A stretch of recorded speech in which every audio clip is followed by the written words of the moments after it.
This is the town of Horn in Lower Austria. It's very close to the Czech border, and now I'm heading towards Brno, or to be more precise, Austerlitz, now called Slavkov, to see the site of the famous battlefield of 1805.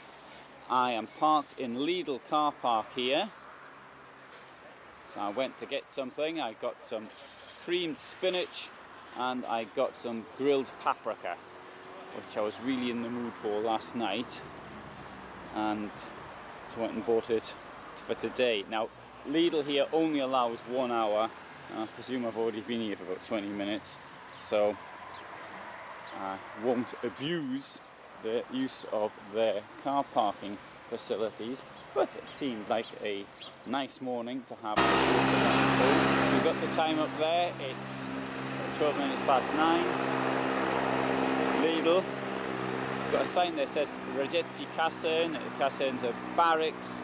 I saw that the first time, the word in Polish, but Radziecki means Soviet, and a number of places here called Radziecki, which is an Austrian military hero from the past, just as a coincidence linguistically. So, this is a military zone around here.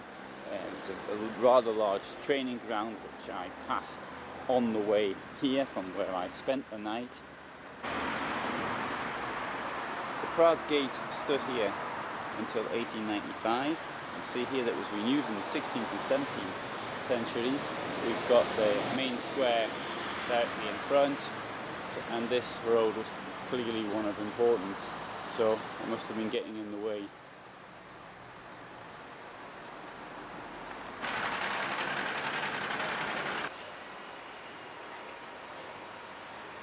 .25 degrees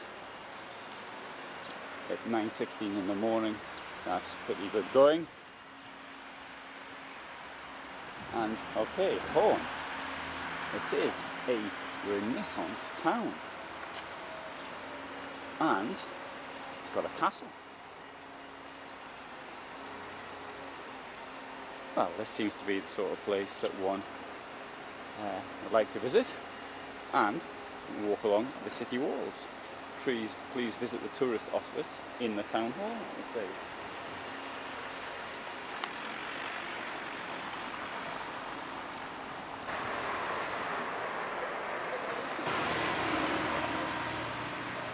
The church was completed in 1598, and here we have one of these obelisks, often associated with the plague. Here we go, the Holy Trinity, and we see the cross and the crucifixion and all the rest of it. On the side, there's something rather unusual, because here it commemorates the Austro-Prussian War of 1866. And when the Prussians came here, so they on the 2nd to 6th of August 1866, so they were on the way here, and they stayed here for a period of 6 weeks, if I remember rightly, and this mentions the fact that 132 people got cholera, so they brought cholera with them all the way from Prussia.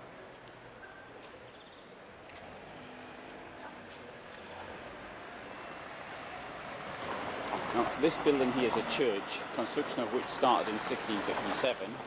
But here we've got this cultural property, and it says protected by the Convention of the Hague dated 14th of May 1954, protection of cultural property in the event of armed conflict. So if a war breaks out, I shall be hiding in there, because I'll be safe in there and nothing will happen to me. It was something worth considering, of course, because the Iron Curtain border was only a few kilometers from here, and in the event of a Soviet invasion of Austria, this could have been one of the first targets, though not necessarily this church.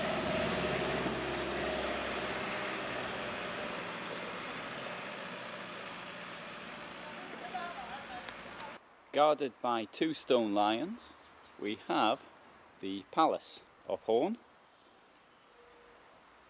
which is in private hands, or more to the point, it's not open to the public. finance department, as you can see there.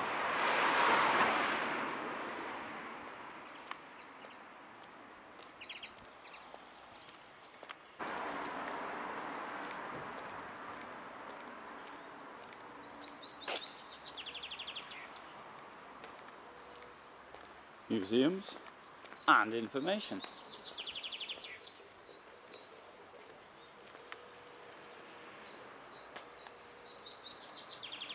Reformation and Catholic Counter-Reformation, 1500 to 1660.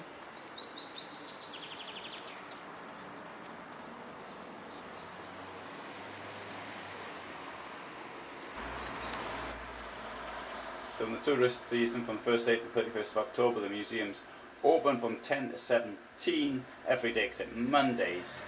This area is called the Forest Quarter. I think that's probably the best translation I can think of. And its part is one of the areas of Lower Austria. And forest because it's a place for nature and outdoors. And one of them is called, another quarter is called the Industry Quarter, Industrial Area. Maybe quarter is not quite the right word, but in English.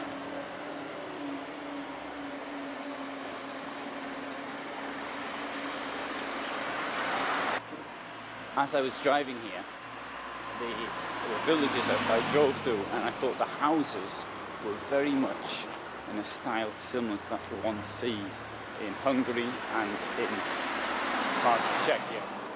The squat, low houses as you drive through the villages, which is not the style you see in Western Austria, for example.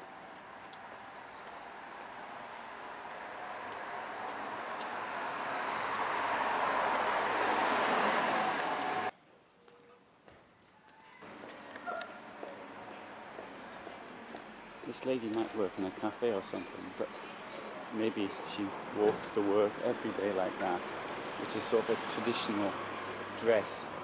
And I noticed even walking around this morning, so gentlemen in traditional dress. And what is very nice to see is that young people doing this as well.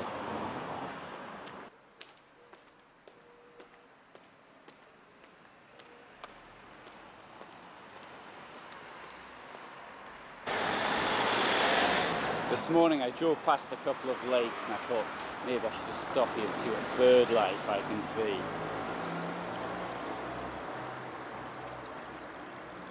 I find water birds to be the most interesting. Storks, herons, flamingos, and my favourite, spoonbills. This is the town hall with an ancient inscription. And the good news here again is that should war break out, this building is safe. So the Soviets wouldn't have targeted that one either. Until 1867, the Murdringer gate was here. You saw it tell as well.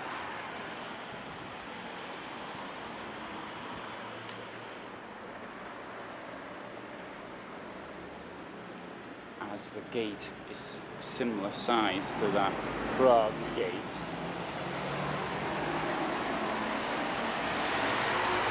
Typically these gates and walls were knocked down because it happened 150 years ago to allow towns to expand, or in the case of Newcastle, for the railway to be brought in.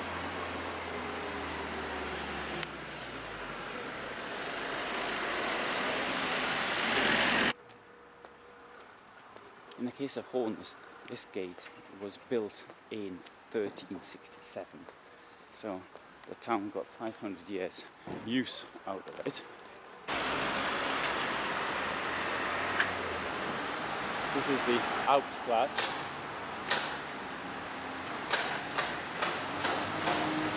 Where I more or less started off walking from.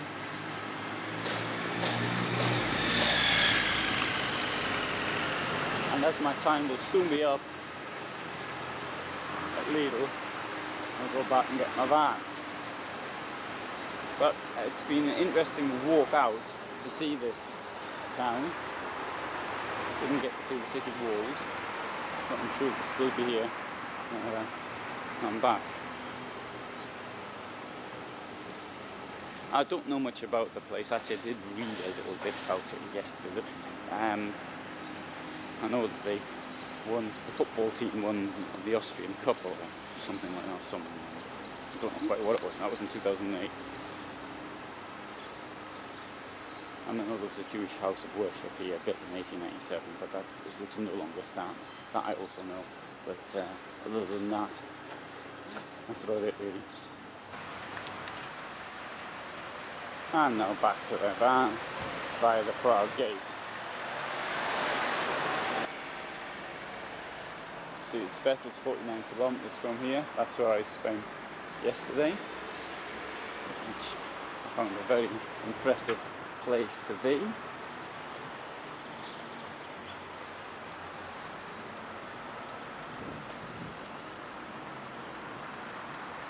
And now time to head to Austerlitz, Slavkov, Uprana.